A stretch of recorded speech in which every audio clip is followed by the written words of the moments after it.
Hi guys, magandang hapon. Kagigising ko lang. For today's video ay magliligpit ako sa higaan dahil ayan, katapos na magligpit, maligo kasi aalis ako at bibili ako ng drum.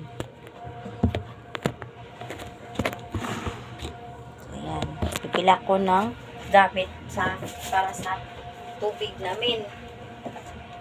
Kasi mahirap kasi pag wala kang sarili. Tapos gagamit ka sa mga natira-tirang tubig ginagamit sa ibang tao. Ayaw ko kasing gumamit ng ganyang tubig na tinira sa ibang tao, pinaligo sa ibang tao, tapos maliligo ka din, gagamitin mo din. So parang ayaw ko ng ganyan. Mas mabuti talaga mas mabuti talagang sarili mong gamit. Kasi gamit mo, ikaw lang ang makagamit. Bale ang dumi mo nasa iyo lang, hindi yung dumi sa ibang tao na dumi na nga sa ibang tao, isasalin mo pa sa dumi mo. Mabuti ng kanya-kanya.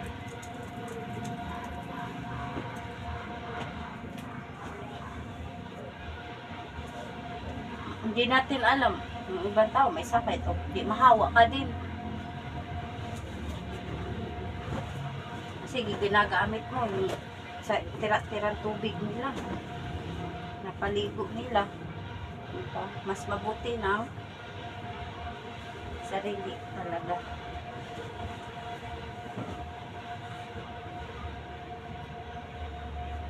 So, ayun ay magliligpit muna ako para makaalis na rin ako at makaligo. Sobrang init.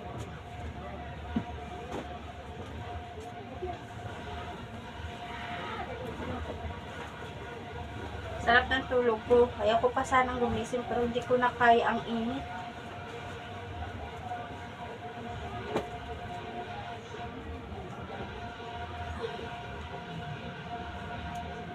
Bili ako ngayon ng drum kasi wala nang tulog. Katulad yan, wala nang agos ang tubig sa grade ko. Wala akong buti na lang may pundo ako. Kasi may drum naman akong maliit. Iwan ko kung bakit. Nilagyan na nga ng bulkasin. Nabawasan pa ang tubig.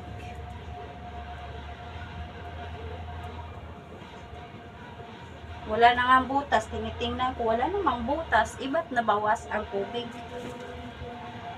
Kaya, para sure, bibili na lang talaga ko ng bago. Ng drum.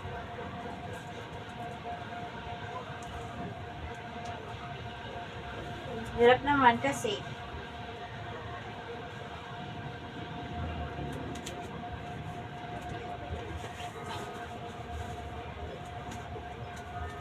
mabuti na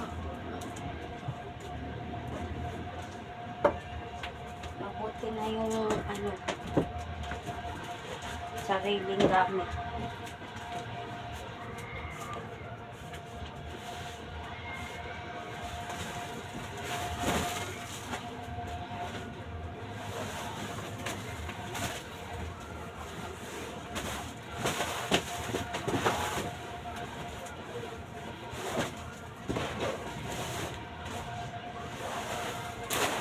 Pupunta siguro ako ng 138 ngayon.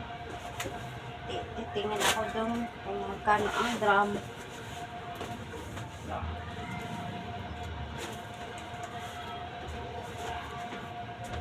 So ayan, tapos na akong magligpit. So ako ay maliligo na.